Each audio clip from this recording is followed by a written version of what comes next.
Hi, GB Recaps here. Today, I'm going to explain a science fiction action film entitled Starship Troopers. Spoilers ahead and please enjoy. Ang movie na ito ay tungkol sa mga kabataan na sumali sa mobile infantry para iligtas ang mundo laban sa mga alien bags na nahulog sa ating planeta. Clendethu ang tawag sa mga bag meteor na umaatake at ito ay nakakagawa ng libo-libong bag meteorites sa tulong ng asteroid belt. Upang maging ligtas ang ating planeta ay kailangang mawala ng Clendethu. Sa klase bago pa dumating ang bag meteor ay makikita natin si Rico na tinatawag ng kanyang professor na si Rashzak dahil hindi ito nakikinig. Habang nagtuturo si Professor Rashzak tungkol sa world history, patuloy pa rin si Rico sa kanyang ginagawang drawing na pinapadala sa kanyang girlfriend na si Carmen. Bigla na lamang siyang tinanong ni Professor Rashzak ngunit napag-alitan lamang siya nito dahil sinabi niya lamang kung ano ang nasa libro. Pagkatapos ng klase ay tiningnan ni Carmen at Rico ang kanilang score sa math exam dahil gusto ni Carmen na makapasok sa Fleet Academy. Tuwang-tuwa si Carmen dahil nakakuha siya ng mataas na marka at nadismaya naman si Rico sa kanyang score dahil nakakuha siya ng 35% lamang. Pinagkatuwaan naman ito ng kanyang kaibigan na si Carl at pinakita sa maraming tao. Sa sumunod na klase sa laboratory room ay nagtuturo ang babaeng professor kung paano mag-dissect ng isang bag at habang ginagawa ito ni Rico ay nasusuka na lamang si Carmen. Pagkatapos ng klase ay sinubukan ni Carl ang psychic ability ni Rico ngunit hindi ito pumasa kay Carl. Ganun na lamang ang paghanga ni Rico kung paano nito napapasunod ang alagang daga na si Serrano. Nanood si Carmen sa laro ni Rico ng football game at sa kalagitnaan ng laro ay napansin ni Rico kung paano dumiskarte ang kalaban na si Xander kay Carmen kaya't hindi siya nakapag-focus. Sinamantala naman ang pagkakataon ni Xander at binangga siya nito kaya nakascore si Xander. Nagalit sa kanya ang kanilang team captain dahil distracted si Rico. Nagsimula na ulit ang laro at pinag-igahan ni Rico ang paglalaro kaya't nanalo sila. Sa school party ay nilapitan siya ni Diz na matagal nang may gusto sa kanya. Habang sumasayaw sila ni Diz ay nakita ni Rico si Mr. Rashzak kaya't pinuntahan niya ito dahil gusto niya itong pasalamatan at nakiusap na gusto niyang pumasok sa Federal Service. Pagkatapos ng pag-uusap nila ay hinanap ni Rico si Carmen at nakita niya itong kausap ni Xander. Inalok niya si Carmen sumayaw at sinabi ni Rico na gusto niyang sumali sa mobile infantry at natuwa naman si Carmen sa sinabi ni Rico. Kinaumagahan ay pumunta sila sa registration office at nag-register si Rico sa mobile infantry at si Carmen ay sa Fleet Academy dahil gusto nitong maging piloto at si Carl naman ay sa military intelligence. Bago sila naghiwa-hiwalay ay nangako ang tatlo na mananatili silang magkakaibigan. Nang makauwi si Rico ay pinagalitan siya ng kanyang ama sa naging desisyon sa pagsali sa Federal Service. Nagtalo sila ng kanyang ama at paglabas niya ng bahay ay muling nakiusap ang kanyang ina at pinipilit na baguhin ang desisyon at nagalit na lamang si Rico nang biglang insultuhin ng kanyang ina si Carmen. Kinaumagahan ay hinatid ni Rico si Carmen sa airport papuntang Tereshkova at nagpaalam na sila sa isa't isa. Kinaumagahan nagsimula na din si Rico mag-training at si Sergeant Zim ang magsasagawa ng training sa mga baguhan. Sa training ay pinagalitan ni Sergeant Zim ang isa sa mga trainee na pinipigilan ang tawa kaya't nagalit si Sergeant Zim at pinatakbo ito. Tinanong ni Sergeant kung sino ang malakas at kaya siyang pabagsakin kaya't isang trainee ang nag-volunteer. Naglaban sila at nabali lamang ang kamay nito. Pumasok sa eksena si Diz at nag-report kay Sergeant Zim patungkol sa pag-transfer sa training unit mula sa Fort Cronkite kaya't nagalit si Sergeant Zim. Bigla na lamang naghubad ng jacket si Diz at naglaban ang dalawa at sa huli ay hindi nanalo si Diz. Sa training ay puspusan sila sa pag-ensayo para maging malakas sila ngunit pagdating sa pagtapon ng kutsilyo sa target ay kinwestiyon ito ni Ace. Dahil dito ay hindi natuwa si Sergeant Zim kaya't ginawang target ang kamay ni Ace. Sa kabilang banda naman si Carmen ay nagpapalipad ng space shuttle at makikitang tuwang-tuwa siya sa trabaho. Nagulat siya nang makita si Xander. Si Xander ay isang assistant instructor na gagabay sa pagpapalipad ng malaking space shuttle at maigi niya itong napatakbo na hindi natatamaan ang isang station. Sa kabilang banda ay pinag-igahan ni Rico ang training kasama ang iba pang mga sundalo. Napanood ito ni Sergeant Zim kaya't ginawa siyang squad leader. Kinagabihan ay nakatanggap si Rico ng mensahe mula kay Carmen at sinabing gusto nitong makipaghiwalay. Ikinalungkot ito ni Rico kaya't dinamayan siya ni Ace. Kinabukasan, ang squad ni Rico ay naglalaban sa artificial soldier at doon ay hindi nila kayang pantayan kung paano ito bumaril. Nagkaproblema ang helmet ni Breckenridge kaya tiningnan niya ito at pinatanggal kaya natamaan si Breckenridge ng isa sa kasamahan niya. Pagkatapos ay pinatawag si Rico sa opisina at pinagalitan siya ng Commander-in-Chief dahil sa pag-order niyang tanggalin ang helmet. Dahil sa nangyari ay nag-resign ng isang recruit na nakabaril kay Breckenridge. Bilang isang parusa ay itinali si Rico at binigyan ng 10 palong latigo sa kanyang likod. Samantala habang nasa space shuttle ay nagkakamabutihan na si Xander at Carmen at pinagsama na sila sa isang team ng kanilang captain. Sa kalagitnaan ng pag-uusap ay napansin nilang merong mali sa gravity sa kanilang space shuttle at na-discover nilang merong asteroid na papalapit at mabilis ang galaw nito papunta sa kanilang direksyon. Si Carmen ang kumontrol ng space shuttle at naiwasan naman nila ito kahit pa may kaunting pagsabog sa kanilang space shuttle. Sa infantry base training naman ay nag-iimpake si Rico sa kanyang pag-alis dahil nagdesisyon siyang mag-resign dahil sa nangyaring insidente.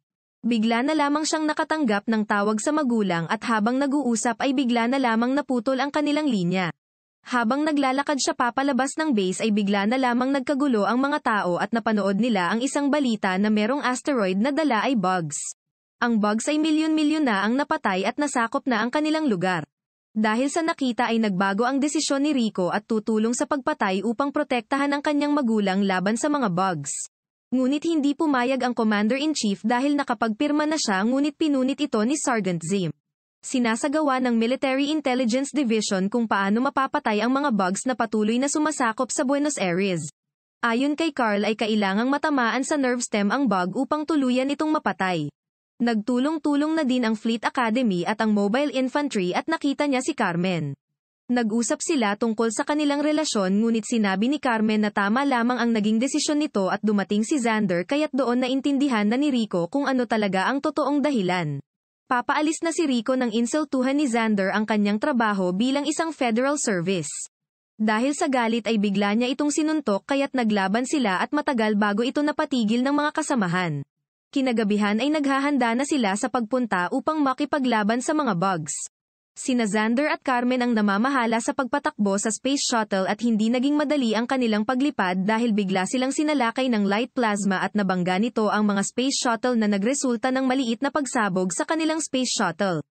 Nang makababa ang mga sundalo ay nagsimula na silang makipaglaban sa malalaking bugs ngunit mas lalo lamang itong dumarami at nakapalibot na sa kanila. Nakita nila kung paano brutal na pinatay ang isa sa kanilang kasamahan kaya't nagsimula na silang magtakbuhan.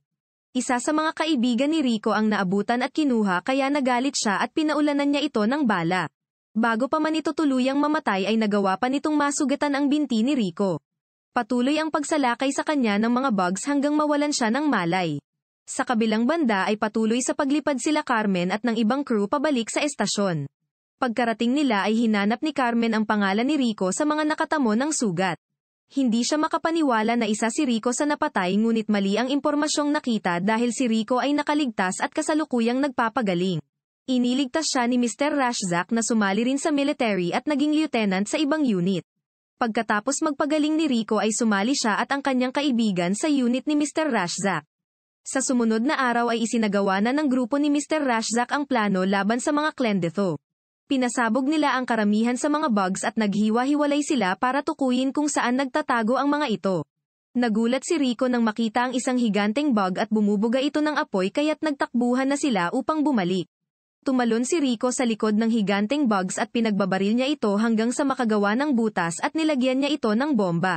Tumalon siya at nagtago sa likod ng bugs bago ito sumabog. Napahanga ni Rico si Mr. Rashzak sa kanyang ginawa at na-promote siya bilang corporal ng kanyang unit at ginawa niya namang squad leader si DZ. Kinagabihan ay nagkaroon ng party ang grupo dahil sa ginawa ni Rico. Pagkatapos makipag-usap ni Rico kay Mr. Rashzak ay inaya niya si DZ na makipagsayaw. Kinaumagahan ay nagsimula na silang maglakbay papuntang Planet P dahil nakatanggap sila ng distress call kay General Owen.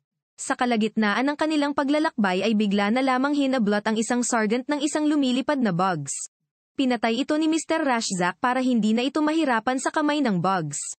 Nagbigay siya ng paalala na kapag nangyari iyon sa kanya ay barilin din siya.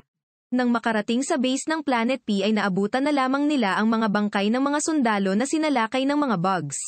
Ni-report ni DZ kung ano ang kanyang nakita kay Mr. Rashzak at napansin nilang tanging utak lamang ang kinukuha ng mga bugs.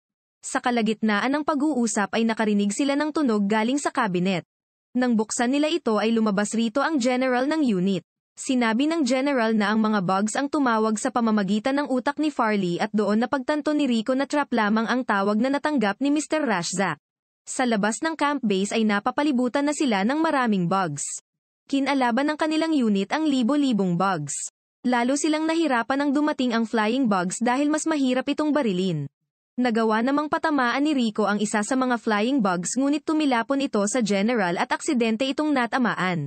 Humingi ng retrieval ship si Rico at Diz sa headquarters. Sa kalagitnaan ng laban ay napansin ni Rico na dumating na ang retrieval transportation ng headquarters at sakay nito sina Xander at Carmen. Ngunit biglang nabuwal ang lupa at lumabas doon ang higanteng bugs at naputol nito ang dalawang paa ni Mr. Rashzak. Inutusan niya si Rico na barilin siya nito mabuti na lamang at mabilis ang naging kilos ni Dizzy at naibato niya ang bomba sa bunganga nito.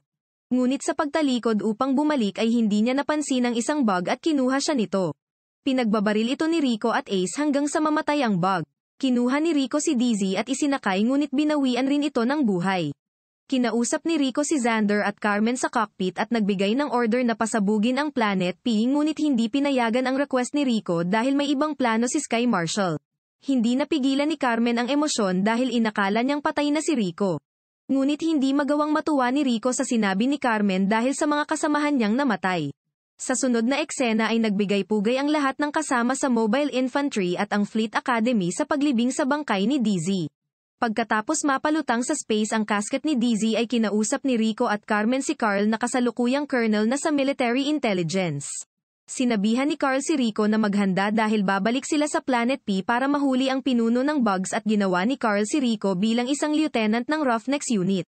Sa sumunod na eksena ay nakarating na ang mga kasamahan ni Rico sa Planet P at inobserbahan niya ang mga bagong recruit ng Roughnecks. Pinapaalalahanan niya ang mga bagong recruit at sinasabi niya ang dating role ni Mr. Rashzak. Habang binabati niya ito ay bigla na lamang nagpasabog ang mga bugs ng light plasma.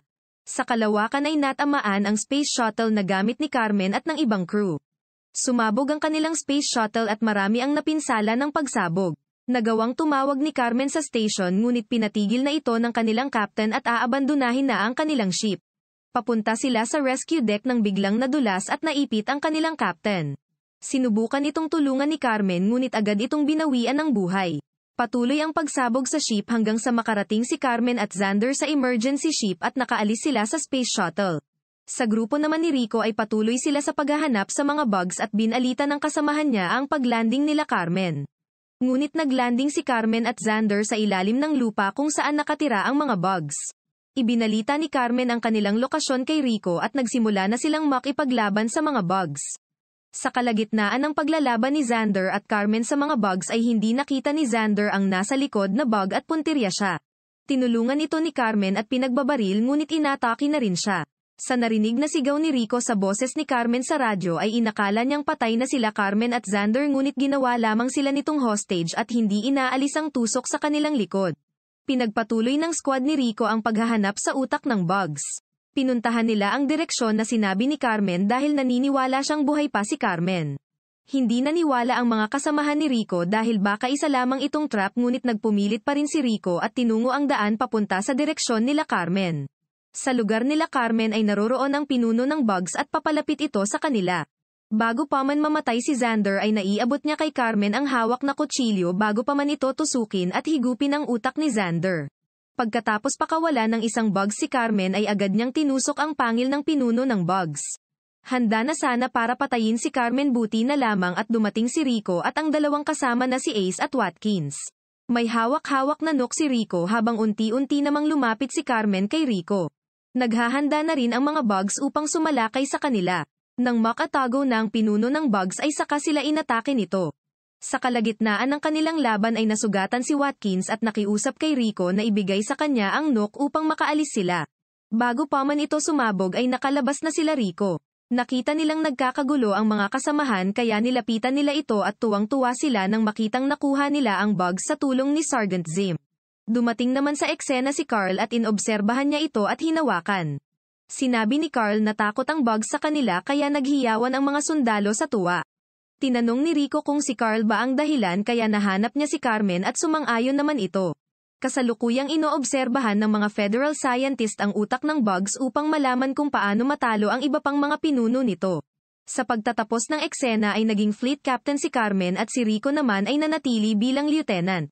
Naging daan ang mga sundalo upang gumawa ng ads upang mahikayat ang mga tao na sumali at mag-training sa mobile infantry upang maging handa sa susunod na laban. Subscribe for more videos like this and hit the like button to help the channel. And don't forget to hit the notification bell. Thank you and see you on the next one.